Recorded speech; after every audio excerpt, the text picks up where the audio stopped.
The Columbia Broadcasting System and its affiliated stations present Orson Welles and the Mercury Theater on the Air in The War of the Worlds by H.G. Wells.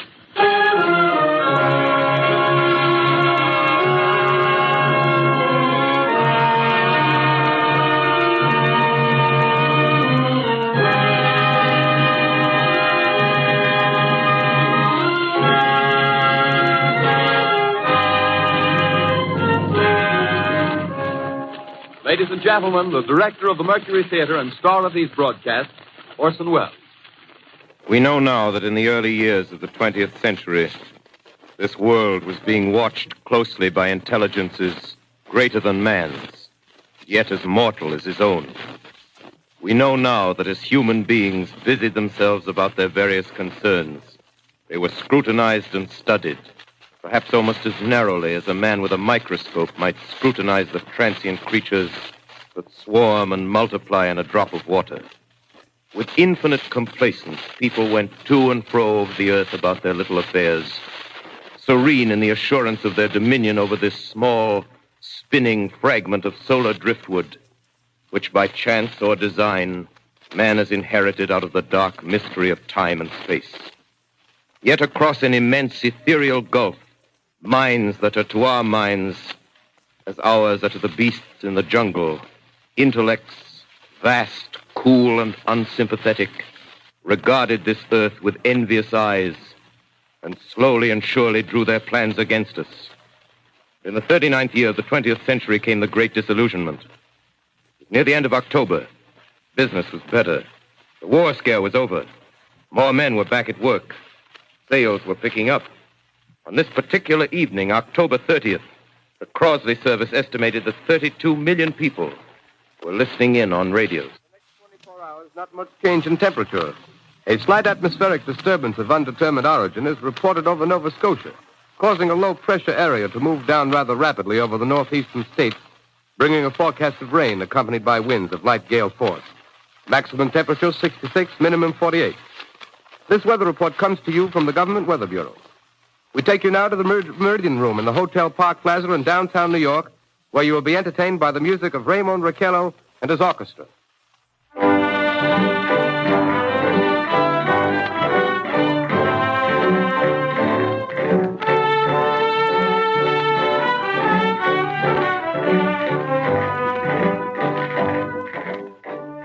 Good evening, ladies and gentlemen. From the Meridian Room in the Park Plaza Hotel in New York City, we bring you the music of Raymond Raquello and his orchestra.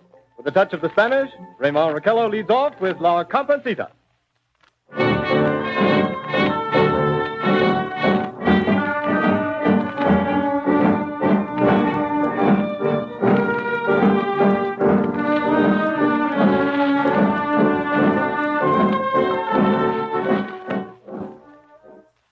Ladies and gentlemen, we interrupt our program of dance music to bring you a special bulletin from the Intercontinental Radio News.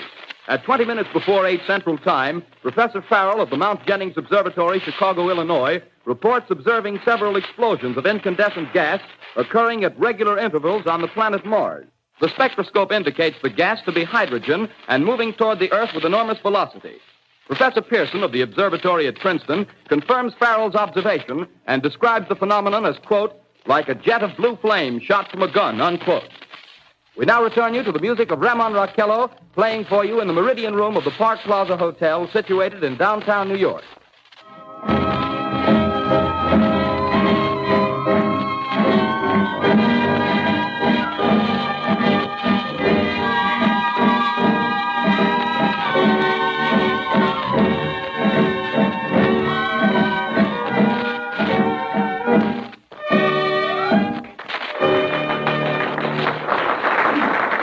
And now a tune that never loses favor, the ever-popular Stardust, Raymond Raquello and his orchestra.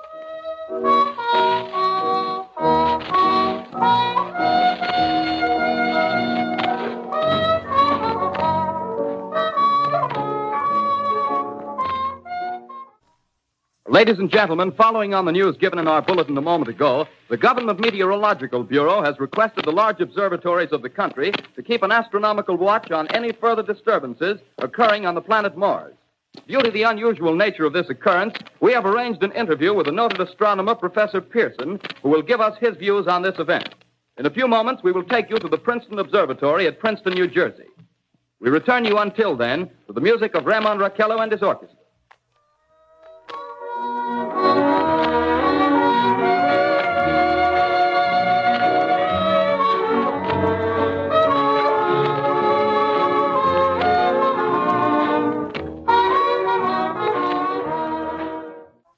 We are ready now to take you to the Princeton Observatory at Princeton, where Carl Phillips, our commentator, will interview Professor Richard Pearson, famous astronomer. We take you now to Princeton, New Jersey. Good evening, ladies and gentlemen. This is Carl Phillips speaking to you from the observatory at Princeton.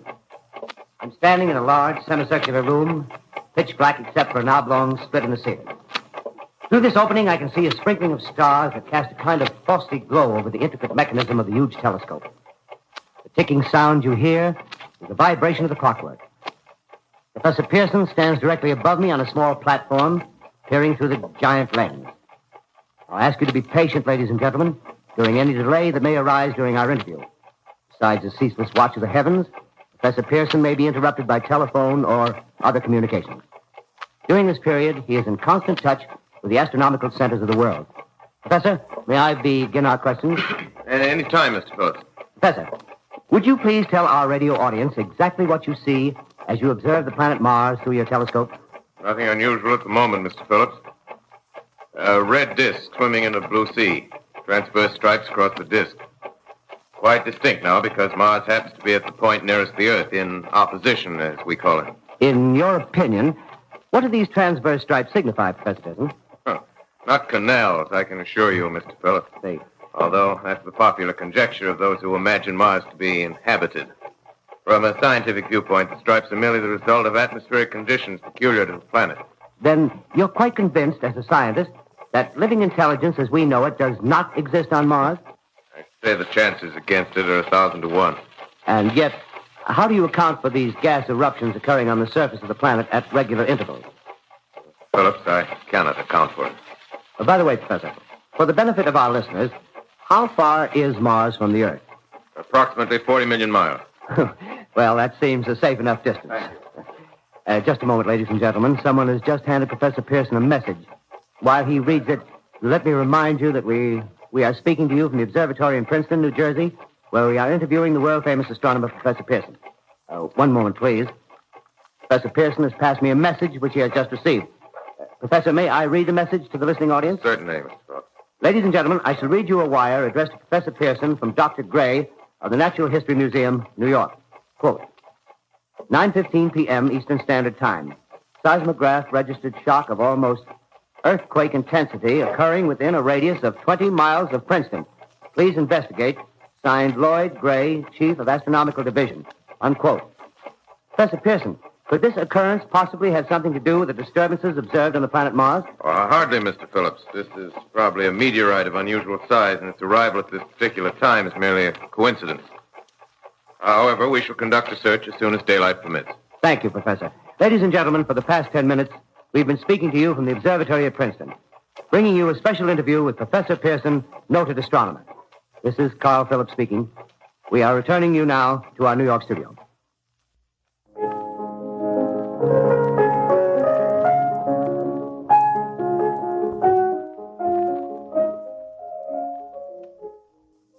Ladies and gentlemen, here is the latest bulletin from the Intercontinental Radio News. Toronto, Canada. Professor Morse of Macmillan University reports observing a total of 3 explosions on the planet Mars between the hours of 7:45 p.m. and 9:20 p.m. Eastern Standard Time. This confirms earlier reports received from American observatories. Now, nearer home, comes a special bulletin from Trenton, New Jersey. It is reported that at 8:50 p.m., a huge flaming object, believed to be a meteorite, fell on a farm in the neighborhood of Grover's Mill, New Jersey, 22 miles from Trenton. The flash in the sky was visible within a radius of several hundred miles, and the noise of the impact was heard as far north as Elizabeth. We have dispatched a special mobile unit to the scene, and we'll have our commentator, Carl Phillips, give you a word picture of the scene as soon as he can reach there from Princeton. In the meantime, we take you to the Hotel Martinet in Brooklyn, where Bobby Millett and his orchestra are offering a program of dance music.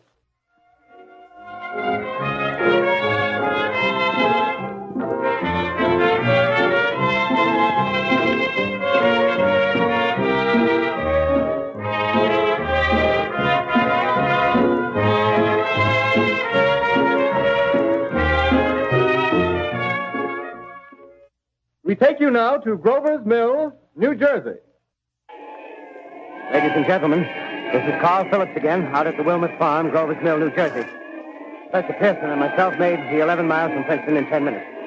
Well, I hardly know where to begin. To paint for you a word picture of the strange scene before my eyes, like something out of a modern Arabian Night. Well, I just got here. I haven't had a chance to look around yet. I guess that's it. Yes, I guess that's the thing directly in front of me, half buried in a vast pit. Must have struck with terrific force. The ground is covered with splinters of a tree. It must have struck on its way down. But I can see the object itself doesn't look very much like a meteor. At least not the meteors I've seen. It looks more like a huge cylinder. Has a diameter of, what would you say, Professor Pearson? What's that? What would you say, what's the diameter of this? About 30 yards. About 30 yards. The metal on the sheath is, well, I've never seen anything like it. The color is sort of yellowish white. There's curious spectators now are pressing close to the object in spite of the efforts of the police to keep them back. Getting in front of my line of vision. Would you mind standing one side, please? While the policemen are pushing the crowd back. Here's Mr. Wilmot, owner of the farm here. He may have some interesting facts to add. Mr. Wilmot, would you please tell the radio audience as much as you remember of this rather unusual visitor that dropped in your backyard? A step closer, please. Ladies and gentlemen, this is Mr. Wilmot. Well, I was listening to the radio. Closer and louder, please. Pardon me? Louder, please, closer. Yes. I was listening to the radio and kind of drowsing. That professor fellow was talking about Mars, so I was half chosen and half... Yes, Mr. Wilmot, and then what happened? Well, as I was saying, I was listening to the radio, kind of halfway. Yes, Mr. Wilmot, and then you saw something. Well, not first off. I heard something. And what did you hear? A hissing sound like this. Kind of like a 4th of July rocket. Yes, then what? I turned my head out the window and would have sworn I was asleep and dreaming. Yes? I seen a kind of greenish streak and then zingo. Something smacked the ground, knocked me clear out of my chair. Well, were you frightened, Mr. Wilmot? Well, I ain't quite sure. I reckon I was kind of riled. Well, thank you, Mr. Wilmot. Thank you very much. Yeah, you want me to tell No, that's some quite more? all right. That's plenty. Ladies and gentlemen, you've just heard Mr. Wilmot, owner of the farm where this thing has fallen. I wish I could convey the atmosphere, the background of this fantastic scene. Hundreds of cars are parked in a field in back of us, and the police are trying to rope off the roadway leading into the farm, but it's no use. They're breaking right through. Cars' headlights throw an enormous spotlight on the pit where the object's half buried. Now, some of the more daring souls now are venturing near the edge. Their silhouettes stand out against the metal sheen. One man wants to touch the thing. He's having an argument with the policeman. The policeman wins. Now, ladies and gentlemen, there's something I haven't mentioned in all this excitement, but it's becoming more distinct. Perhaps you've caught it already on your radio. Listen, please. Do you hear it? It's a curious humming sound that seems to come from inside the object. I'll move the microphone nearer. Here. Now, we're not more than 25 feet away. Can you hear it now? Professor Pearson. Yes, Mr. Crow. Can you tell us the meaning of that scraping noise inside the thing? Possibly the unequal cooling of its surface. I say, do you still think it's a meteor, Professor? I don't know what to think. The metal casing is definitely extraterrestrial. Not found on this Earth. Friction with the Earth's atmosphere usually tears holes in a meteorite. This thing is smooth, and you can see its cylindrical Just a minute. shape. Something's happening. Ladies and gentlemen, this is terrific.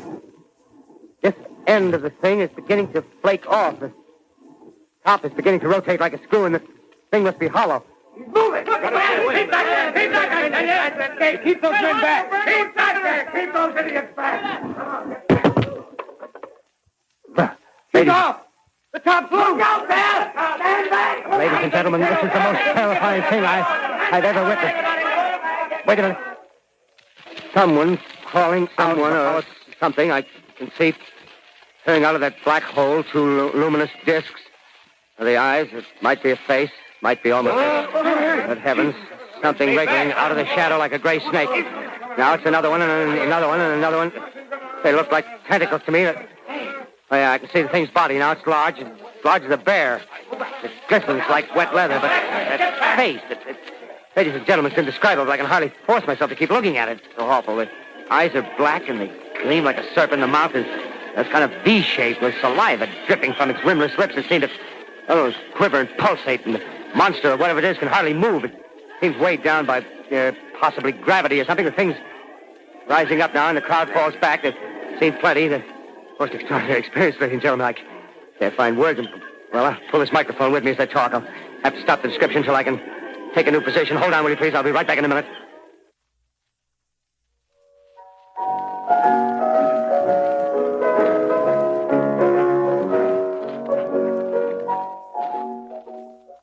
We are bringing you an eyewitness account of what's happening on the Wilmuth Farm, Grover's Mill, New Jersey. We now return you to Carl Phillips at Grover's Mill. Ladies and gentlemen, am I on? Ladies and gentlemen, here I am, back of a stone wall that adjoins Mr. Wilmuth's garden. From here, I get a sweep of the whole scene. I'll give you every detail as long as I can talk and as long as I can see.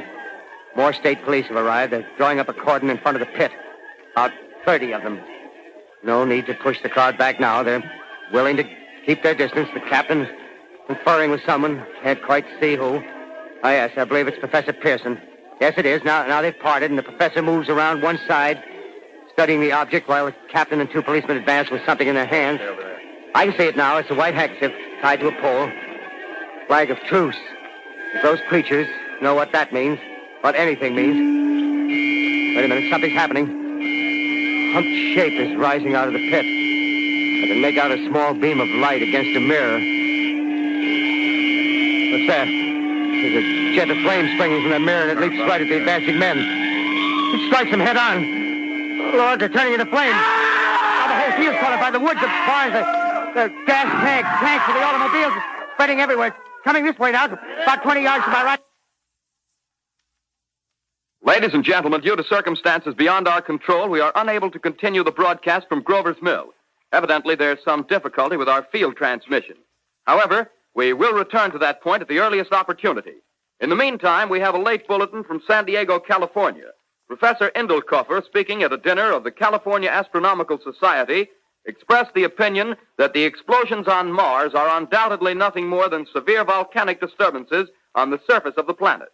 We continue now with our piano interlude.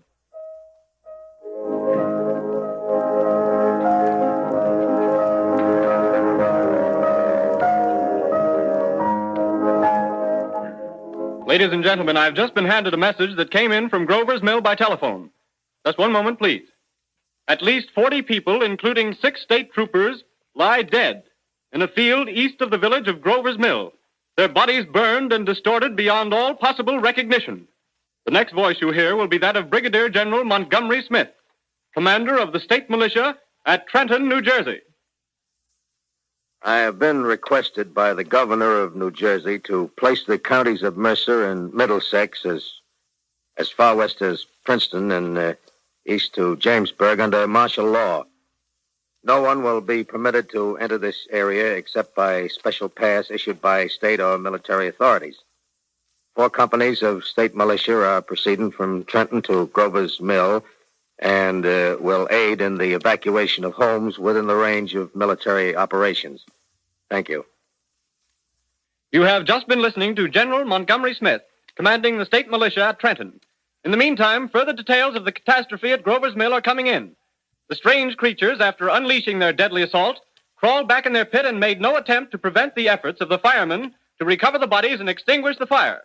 The combined fire departments of Mercer County are fighting the flames which menace the entire countryside. We have been unable to establish any contact with our mobile unit at Grover's Mill, but we hope to be able to return you there at the earliest possible moment. In the meantime, we take you to... Just one moment, please. Ladies and gentlemen, I have just been informed that we have finally established communication with an eyewitness of the tragedy. Professor Pearson has been located at a farmhouse near Grover's Mill, where he has established an emergency observation post. As a scientist, he will give you his explanation of the calamity. The next voice you hear will be that of Professor Pearson, brought to you by direct wire. Professor Pearson.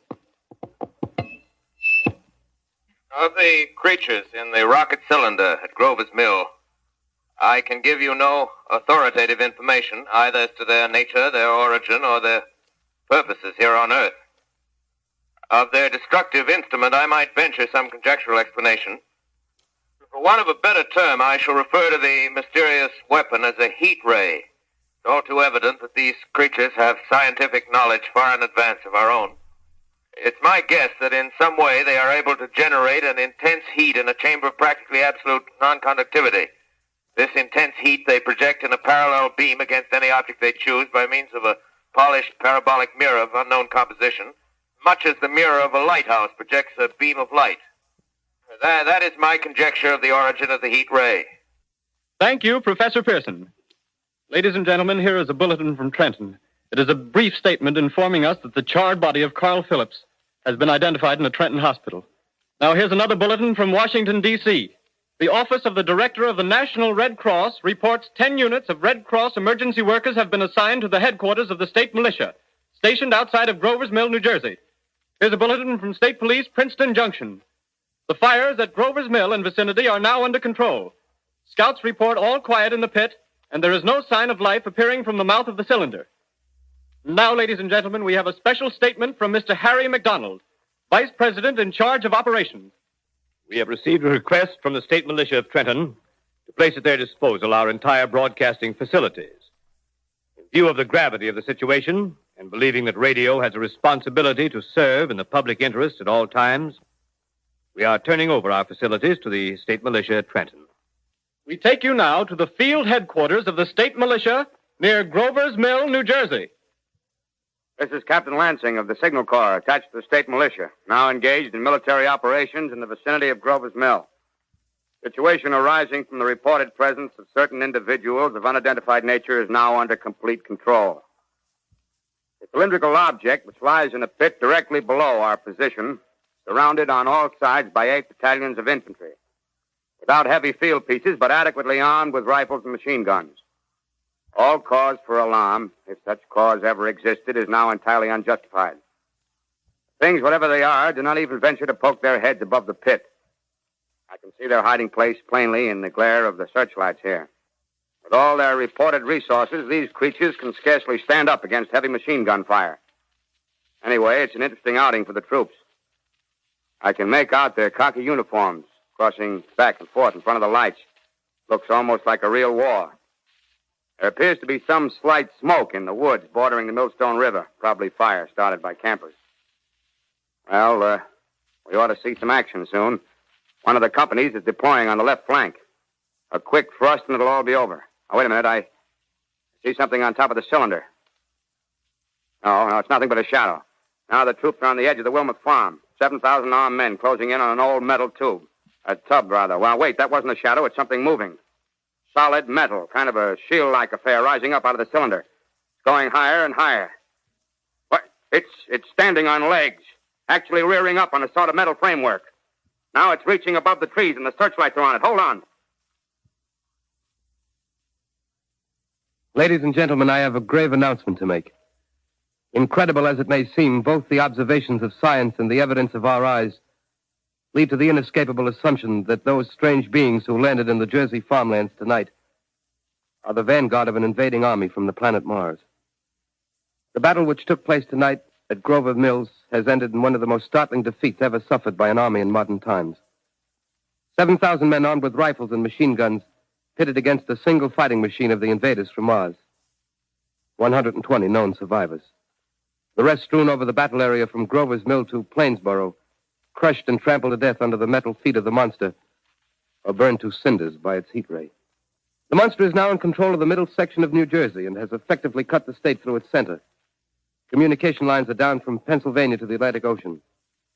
Railroad tracks are torn and service from New York to Philadelphia discontinued, except routing some of the trains through Allerton and Phoenixville. Highways to the north, south, and west are clogged with frantic human traffic. Police and army reserves are unable to control the mad flight. By morning, the fugitives will have swelled Philadelphia, Camden, and Trenton, it is estimated, to twice their normal population. Martial law prevails throughout New Jersey and eastern Pennsylvania. At this time, we take you to Washington for a special broadcast on the national emergency. The Secretary of the Interior. Citizens of the nation, I shall not try to conceal the gravity of the situation that confronts the country, nor the concern of your government in protecting the lives and property of its people. However, I wish to impress upon you, private citizens and public officials, all of you, the urgent need of calm and resourceful action. Fortunately, this formidable enemy is still confined to a comparatively small area, and we may place our faith in the military forces to keep them there. In the meantime, placing our faith in God, we must continue the performance of our duties, each and every one of us, so that we may confront this destructive adversary with a nation united, courageous, and consecrated to the preservation of human supremacy on this earth. I thank you. You have just heard the Secretary of the Interior speaking from Washington.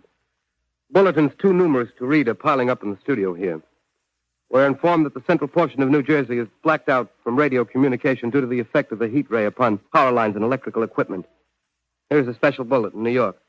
Cables have been received from English, French, and German scientific bodies offering assistance. Astronomers report continued gas outbursts at regular intervals on the planet Mars. The majority voiced the opinion that the enemy will be reinforced by additional rocket machines. There have been several attempts made to locate Professor Pearson of Princeton, who has observed Martians at close range. It is feared he was lost in the recent battle. Langham Field, Virginia. Scouting planes report 3 Martian machines visible above treetops, moving north toward Somerville with population fleeing ahead of them. The heat ray is not in use, although advancing at express train speed, invaders pick their way carefully. They seem to be making a conscious effort to avoid destruction of cities and countryside. However, they stop to uproot power lines, bridges, and railroad tracks. Their apparent objective is to crush resistance, paralyze communication, and disorganize human society. Here is a bulletin from Basking Ridge, New Jersey. Coon hunters have stumbled on a second cylinder similar to the first, embedded in the great swamp 20 miles south of Morristown. Army field pieces are proceeding from Newark to blow up the second invading unit before the cylinder can be opened and the fighting machine rigged. They are taking up a position in the foothills of Watchung Mountains. Another bulletin from Langham Field, Virginia. Scouting planes report enemy machines, now 3 in number, increasing speed northward, kicking over houses and trees in their evident haste to form a conjunction with their allies south of Morristown. Machines also sighted by telephone operator east of Middlesex within 10 miles of Plainfield. Here's a bulletin from Winston-Field, Long Island. A fleet of Army bombers carrying heavy explosive flying north in pursuit of enemy.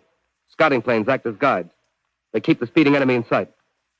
Just a moment, please, ladies and gentlemen.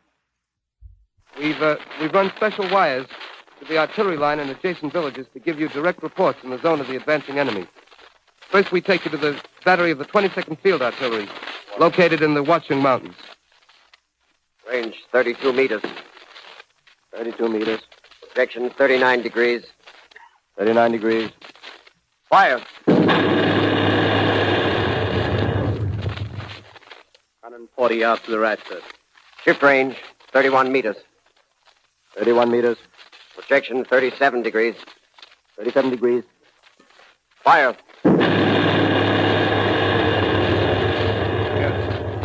Hit, sir. Got the tripod of one of them. They're stopped. The others are trying to repair it. Quick, get the range. Shift 30 meters. 30 meters.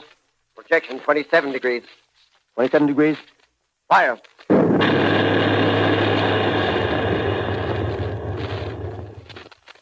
Can't see the shell land, sir. Letting off a smoke. What is it? Black smoke, sir. Moving this way. Lying close to the ground. Moving fast. Put on gas masks. Get ready to fire. Shift to 24 meters. 24 meters. Projection 24 degrees. 24 degrees. Fire.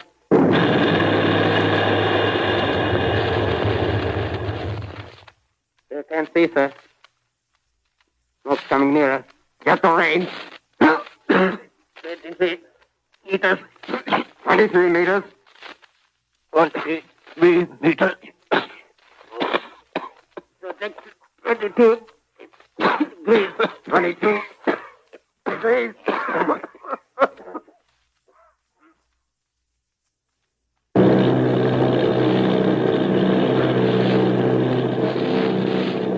Army bombing plane V-843 off Bayonne, New Jersey. Lieutenant Vogt, commanding 8 bombers, reporting to Commander Fairfax, Langham Field. This is Vogt reporting to Commander Fairfax, Langham Field. Enemy tripod machines now in sight. Reinforced by 3 machines from the Morristown cylinder. 6 altogether. 1 machine partially crippled. Believed hit by shell from Army gun in Watchung Mountains. Guns now appear silent. A heavy black fog hanging close to the earth of extreme density, nature unknown. No sign of heat ray. Enemy now turns east, crossing Passaic River into the Jersey marshes. Another straddles the Pulaski Skyway. Evident objective is New York City. They're pushing down a high-tension power station. The machines are close together now, and we're ready to attack. Planes circling, ready to strike. 1,000 yards, and we'll be over the first. 800 yards. 600.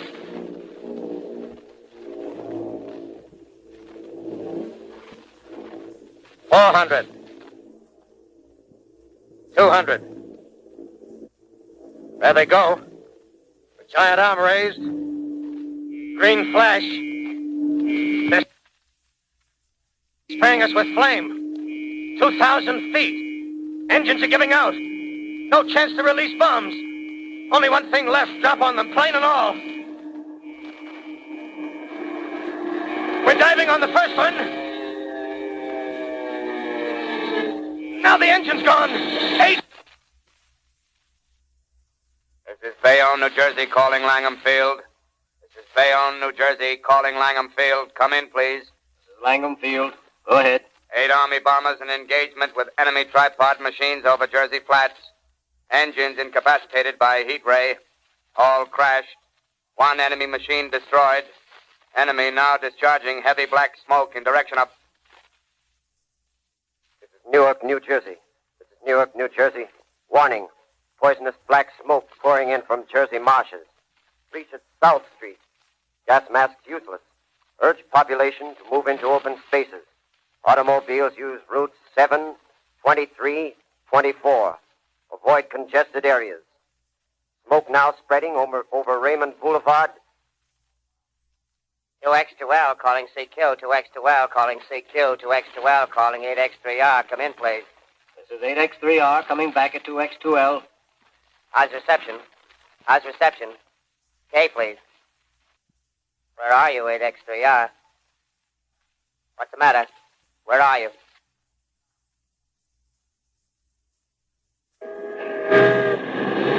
I'm speaking from the roof of Broadcasting Building. I'm speaking from the roof of Broadcasting Building, New York City. The bells you hear are ringing to warn the people to evacuate the city as Martians approach. Estimated in the last 2 hours, 3 million people have moved out along the roads to the north. Hutchison River Parkway is still kept open for motor traffic. Avoid bridges to Long Island, hopelessly jammed. All communication with Jersey Shore closed 10 minutes ago. No more defenses. Our army is wiped out. Artillery, Air Force, everything wiped out. This may be the last broadcast. We'll stay here to the end. People are holding service here below us in the cathedral. Now I look down the harbor, all manner of boats, overloaded with fleeing population pulling out from docks. Streets are all jammed. Noise in crowds like New Year's Eve in city. Wait a minute, the enemy's now in sight above the Palisades. Five great machines. First one is crossing the river. I can see it from here, wading the Hudson like a man wading through a brook. A bulletin is handed me. Martian cylinders are falling all over the country. One outside of Buffalo, one in Chicago, St. Louis. Seem to be timed and spaced. Now the first machine reaches the shore. He stands watching, looking over the city. Steel cowlish head is even with the skyscrapers. He waits for the others. They rise like a line of new towers on the city's west side. Now they're lifting their metal hands. This is the end now. Smoke comes out, black smoke drifting over the city. People in the streets see it now. They're running toward the East River, thousands of them, dropping in like rats. Now the smoke's spreading faster. It's reached Times Square. People are trying to run away from it, but it's no use. They're falling like flies. Now the smoke's crossing 6th Avenue, 5th Avenue, 100 yards away.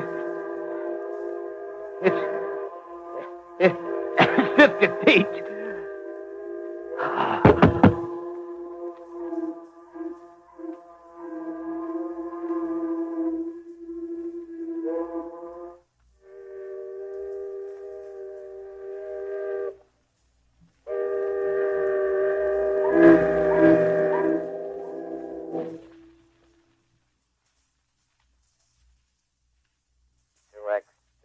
Calling CQ.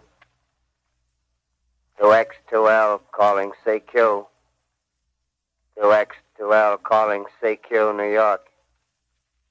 Is there anyone on the air? Is there anyone on the air? Isn't there anyone? 2X2L. You are listening to a CBS presentation of Orson Welles and the Mercury Theater on the Air in an original dramatization of The War of the Worlds by H.G. Wells. The performance will continue after a brief intermission. This is the Columbia Broadcasting System. I'm George Takei. In just a few moments, the devastating conclusion of Orson Welles' The War of the Worlds from Southern California Public Radio. And as George says, part 2 of The War of the Worlds will be along in a moment. But just remember, this isn't real. It's not really happening. Not even I really exist in this context. I'm entirely a product of your imagination. Maybe I've gone too far. All right, I'm real, but there aren't any Martians. How's that? Well, there aren't any Martians unless NASA says so. Anyway. BBC Radio 4 Extra. The Seventh Dimension. Time now to head back to the bridge of the Starship Enterprise to find out how Mr. Sulu and Orson Welles are getting along. The War of the Worlds by H.G. Wells, starring Orson Welles and the Mercury Theater on the Air. I'm George Takei. With Southern California Public Radio, I'm celebrating the 75th anniversary of the most famous radio broadcast of all time, Orson Welles' The War of the Worlds. Here's the conclusion as it was broadcast on October 30th, 1938. As I set down these notes on paper, I'm obsessed by the thought that I may be the last living man on Earth. I've been hiding in this empty house near Grover's Mill, a small island of daylight cut off by the black smoke from the rest of the world. All that happened before the arrival of these monstrous creatures in the world now seems part of another life. A life that has no continuity with the present. Furtive existence of the lonely derelict who pencils these words on the back of some astronomical notes bearing the signature of Richard Pearson. I look down at my blackened hand and I try to connect them with a professor who lives at Princeton and who on the night of October 20th glimpsed through his telescope an orange splash of light on a distant planet. My wife, my colleagues, my students, my books, my observatory, my world. Where are they? Did they ever exist? Am I Richard Pearson? What day is it? Do days exist without calendars? Does time pass when there are no human hands left to wind the clocks? Writing down my daily life, I tell myself I shall preserve human history between the dark covers of this little book that was meant to record the movements of the stars. But to write, I must live, and to live, I must eat. Find moldy bread in the kitchen and an orange not too spoiled to swallow. Keep watch at the window. Time to time, I catch sight of a Martian above the black smoke. Smoke still holds the house in its black coil, but at length there's a hissing sound, and suddenly I see a Martian mounted on his machine, spraying the air with a jet of steam as if to dissipate the smoke. I watch in a corner as his huge metal legs nearly brush against the house. Exhausted by terror, I fall asleep. Morning. Sun streams in the window. Black cloud of gas is lifted, and the scorched meadows to the north look as though a black snowstorm had passed over them. I venture from the house. I make my way to a road, no traffic. Here and there, a wrecked car, baggage overturned, a blackened skeleton. Push on north. For some reason, I feel safer trailing these monsters than running away from them. And I keep a careful watch. I've seen the Martians feed. Should one of their machines appear over the top of trees, I'm ready to fling myself flat on the earth. Come to a chestnut tree. October. Chestnuts are ripe. Fill my pockets. Must keep alive. 2 days I wander in a vague northerly direction through a desolate world. Finally, I notice a living creature. A small red squirrel in a beech tree. I stare at him and wonder. He stares back at me. I believe at that moment the animal and I shared the same emotion. The joy of finding another living being. Push on north. I find dead cows in a brackish field, and beyond the charred ruins of a dairy and a silo, remain standing guard over the wasteland like a lighthouse, deserted by the sea. Astride the silo perches a weathercock. The arrow points north. North. Next day, I come to a city. City vaguely familiar in its contours, yet its buildings strangely dwarfed and leveled off as if a giant had sliced off its highest towers with a capricious sweep of his hand. Reached the outskirts, I found Newark. Newark, undemolished but humbled by some whim of the advancing Martians. Presently, with an odd feeling of being watched, I caught sight of something crouching in a doorway. I made a step towards it, and it rose up and became a man. A man armed with a large knife. Stop! Where do you come from? I come from many places. A long time ago, from Princeton. Princeton, huh? That's near Grover's Mill. Yes. Grover's Mill. There's no food here. This is my country. All this end of town down the river. There's only food for one. Which way are you going? I don't know. I guess I'm looking for people. Hey, what was that? Did you hear something just then? No. Only a bird. A live bird. Yeah. You get to know that birds have shadows these days. Say, we're in the open here. Let's crawl in this doorway here and talk. Have you seen any Martians? No. They're going over to New York. Night, the sky's alive with their lights, just as if people were still living in it. By daylight, you can't see them. 5 days ago, a couple of them carried something big across the flats from the airport. I think they're learning how to fly. Fly? Yeah, fly. Well, it's all over with humanity. Stranger, there's still you and I. 2 of us left. Yeah. They got themselves in solid. They wrecked the greatest country in the world. Those green stars, they're probably falling somewhere every night. They've only lost one machine. There isn't anything to do. We're done. We're licked. Where were you? You're in a uniform. Yeah, what's left of it. I was in the militia. National Guard. That's good. There wasn't any war. Any more than there's war between men and ants. Yes, but we're eatable ants. I found that out. What'll they do to us? I thought it all out. Right now, we're caught as we're wanted. A Martian only has to go a few miles to get a crowd on the run. But they won't keep on doing that. They'll begin catching us systematic, like keeping the best and storing us in cages and things. They haven't begun on us yet. Not begun? Not begun. All that's happened so far is because we don't have sense enough to keep quiet. Bothering them with guns and such stuff and losing our heads and rushing off in crowds. No, instead of our rushing around blind, we got to fix ourselves up according to the way things are now. Cities, nations, civilization, progress. Yes, but if that's so, What is there to live for? Well, there won't be any more concerts for 1,000,000 years or so, and no nice little dinners at restaurants. If it's amusement you're after, I guess the game's up. What is there left? Life, that's what. I want to live. Yeah, and so do you. We're not going to be exterminated. And I don't mean to be caught either. Tamed and fattened and bred like an ox. What are you going to do? I'm going on. Right under their feet. I got a plan. We men, as men, we're finished. We don't know enough. We got to learn plenty before we get a chance. We've got to live and keep free while we learn, see? I've thought it all out, see? Well, tell me the rest. Well, it isn't all of us that are made for wild beasts. That's what it got to. That's what it got to be. That's why I watched you. Watched you. All those little office workers that used to live in these houses. They be no good. They haven't any stuff in them. They used to run off to work. I've seen hundreds of them running to catch their commuter's train in the morning, afraid they'd get canned if they didn't. Running back at night, afraid they wouldn't be in time for dinner. Lives insured and a little invested in case of accidents. Yeah, and on Sundays, worried about the hereafter.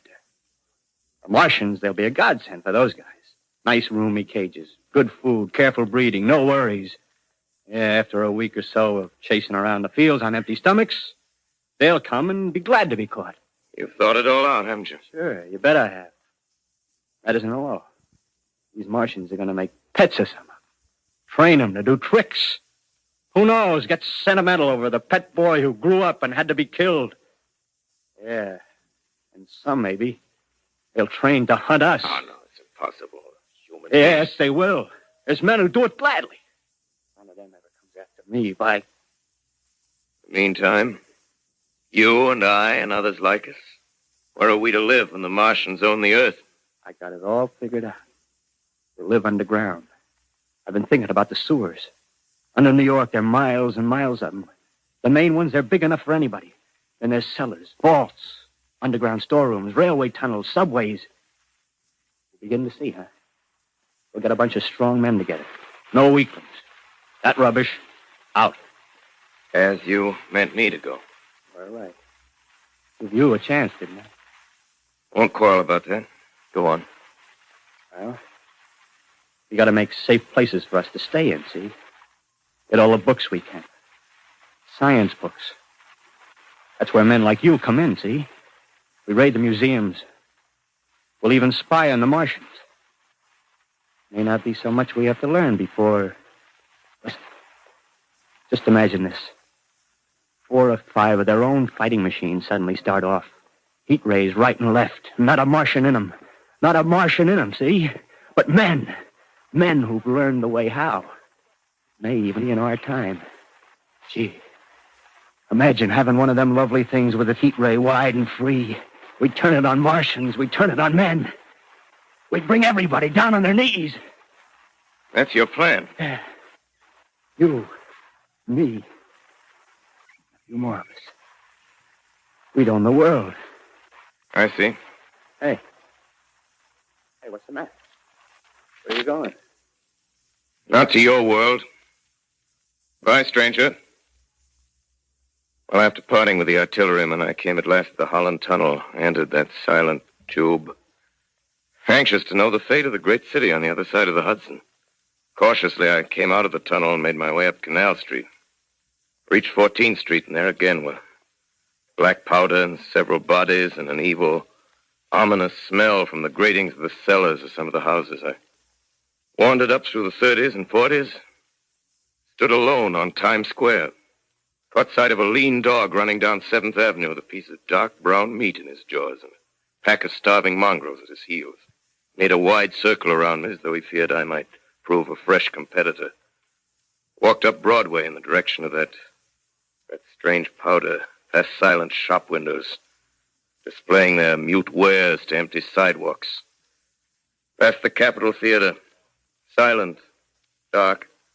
Past a shooting gallery where a row of empty guns faced an arrested line of wooden ducks. Near Columbus Circle, I noticed models of 1939 motor cars in the showrooms facing empty streets. Over the top of the General Motors building, I watched a flock of black birds circling in the sky. Hurried on. Suddenly, I caught sight of the hood of a Martian machine, standing somewhere in Central Park, gleaming in the late afternoon sun. An insane idea.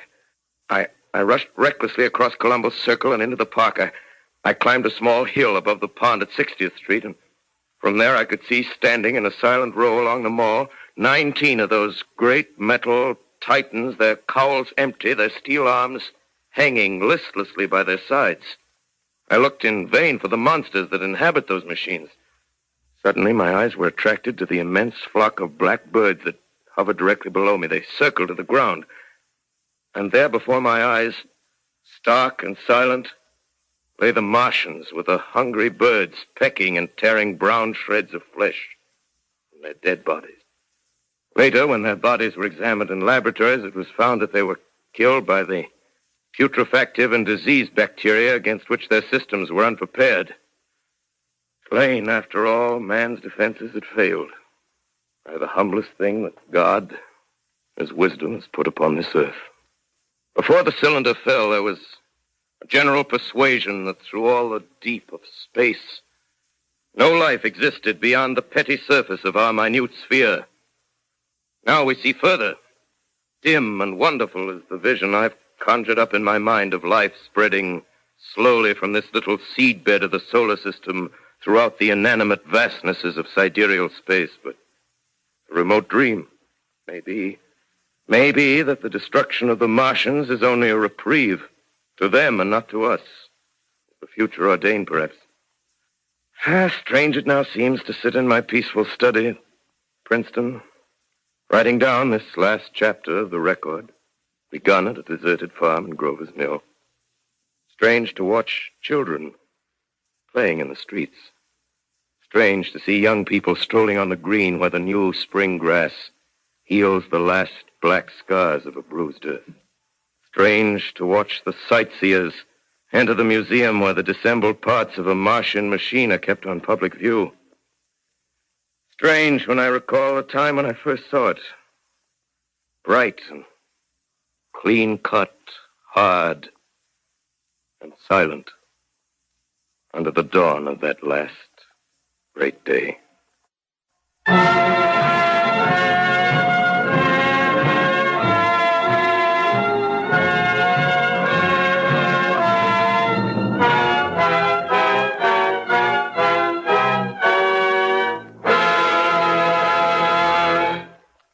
This is Orson Welles, ladies and gentlemen, out of character to assure you that the War of the Worlds has no further significance than as the holiday offering it was intended to be. The Mercury Theater's own radio version of dressing up in a sheet and jumping out of a bush and saying boo. Starting now, we couldn't soap all your windows and steal all your garden gates by tomorrow night, so we did the best next thing. We annihilated the world before your very ears and utterly destroyed the CBS. You will be relieved, I hope, to learn that we didn't mean it and that both institutions are still open for business. So goodbye, everybody, and remember, please, for the next day or so, the terrible lesson you learned tonight. That grinning, glowing, globular invader of your living room is an inhabitant of the pumpkin patch, and if your doorbell rings and nobody's there, that was no Martian, it's Halloween.